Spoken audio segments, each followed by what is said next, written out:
পুজো দিয়ে ডালা চলে এসছে। এরপর যাদের যাদের ডালা সবাই এসে এক একেই ডালা নিয়ে যাবে। এইটা বাবা ভোলেনাথের মন্দির। এই যে মন্দিরটা সুন্দর করে সাজানো হয়েছে। এই যে ভোলেনাথ,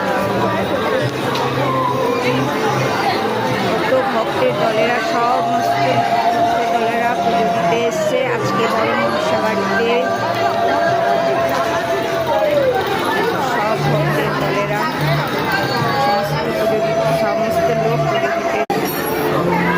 দেখেছো বন্ধুরা, মার মন্দিরটা কত সুন্দর করে সাজিয়েছে, দারুণ লাগছে। মাকে তো আজকে অপূর্ব সুন্দর লাগছে। মার